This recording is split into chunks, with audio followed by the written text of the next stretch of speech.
ஃபீவருக்கு அப்புறம் நீ பெயின் வந்திருக்கா, ஜிபிஎஸ்ஆ இருக்குமான்னு டவுட் இருக்குமே. உங்க டவுட்டை கிளாரிஃபை பண்ணலாம் வாங்க. ரீசெண்டா என்கிட்ட வந்து ஃபீவருக்கு அப்புறம் நீ பெயின் சொல்லிட்டு ஒரு பேஷண்ட் வந்தாங்க. She's a female, around 45 years of old.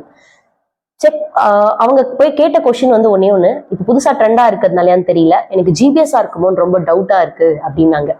So அப்போ ஜிபிஎஸ்ஆ இருக்கணும்னா இந்த சிம்டம்ஸ் எல்லாம் இருக்கணும்னு அவங்க கிட்ட எக்ஸ்பிளைன் பண்ணேன். Let's see what are the symptoms.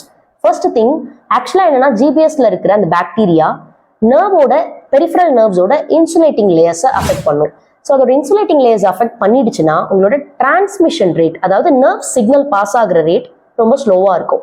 So அப்போ என்னெல்லாம் ரிசல்ட் வரும் அப்படின்னு பார்த்தீங்கன்னா, ஃபர்ஸ்ட் வந்து மைல்டா டிங்லிங் சென்சேஷன்ஸ் மாதிரி ஃபீல் ஆகும் காலில்.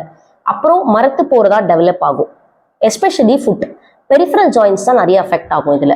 அடுத்த திங் பார்த்தீங்க அப்படின்னா வீக்னஸ் டெவலப் ஆகும். ஸோ எந்திரிச்சு நிற்கும் போதோ இல்லை காலை தூக்கும் போதோ ரொம்ப வீக்காக ஃபீல் பண்ணுவீங்க, ஹெவியாக இருக்கும் கால், அந்த லிஃப்ட் பண்ண முடியாத மாதிரி ஃபீல் ஆகும். அதுக்கப்புறம் எண்ட் ஸ்டேஜ் பார்த்தீங்கன்னா இர்ரிவர்சபிள் டேமேஜ், அதாவது இனிமேல் பண்ணவே முடியாதுன்ற மாதிரி ஃபீல் வந்துடும். ஸோ இன்கேஸ் இதெல்லாம் இருந்துச்சுன்னா தான் ஜிபிஎஸ் இருக்குன்னு நீங்கள் கன்க்ளூட் பண்ணலாம். ஸோ ஃபர்ஸ்ட் நான் சொன்னது என்னன்னா, ரொம்ப பயப்படாதீங்க, ஒரு கேஸ் வந்தால் நம்மளுக்கும் வரணும்னு அவசியம் கிடையாது. But precaution and preventive measures எடுத்துக்கிறது ரொம்ப நல்லது. So be aware of it. Thank you.